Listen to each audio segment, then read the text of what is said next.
Okay, so I hear a lot of people talking about this term collection. A lot of horse people, in fact, thinking and talking about collection.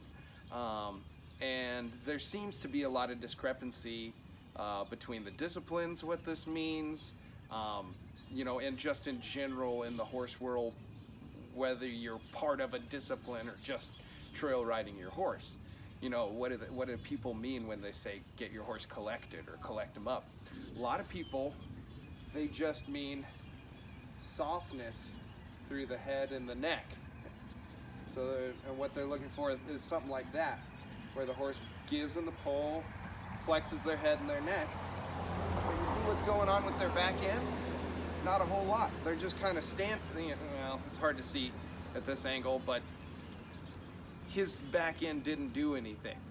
What we're looking for when we're getting a horse truly collected, now I would call that maybe framing up his front end or gathering his front end. That would be a good term for it, but it's not quite collection. What collection is when the horse has equal weight on his front end and on his back end. It's accomplished in a very specific way. What you're looking for is for him to soften through the head and the neck, elevate through the shoulders, and actually dip in the hindquarter a little bit, or lower in the croup is what the old timers would say. And you sort of push off with his back feet.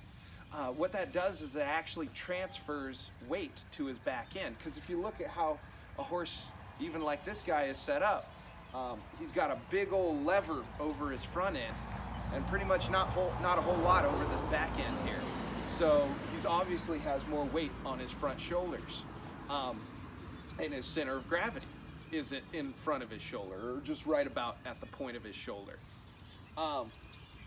So what we're looking for, because when a horse drops his head and his neck below the level of the poll,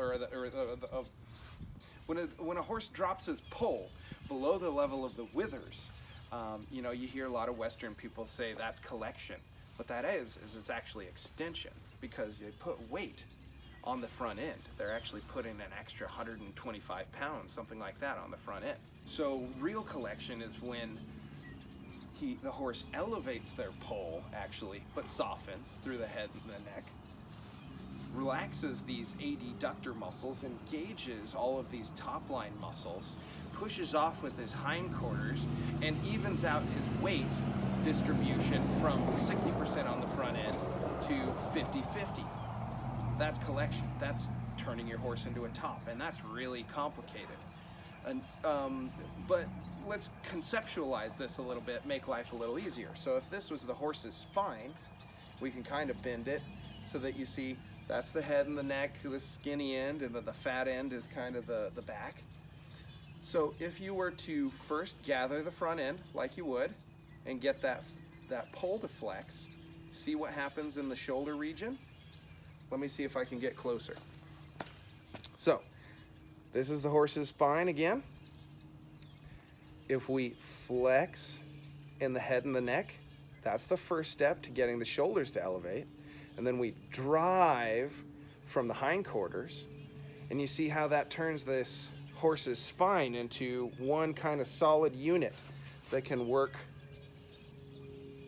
all in sync, as opposed to this sort of disorganized thing where the butt and the head and the neck goes wherever you want. And actually you can kind of feel the way the spine should feel if you grab a dressage whip and try that out at home. So that's a good way of conceptualizing it. The other way of thinking of it is like, if you spin a top, that's really what we're looking for, is a top will balance itself because it's in motion, even though it's on this tiny little point.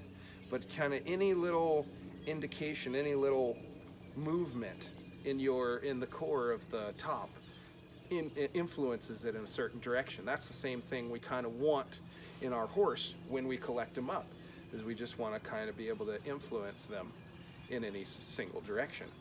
So anyway, that's my 2 cents on collection.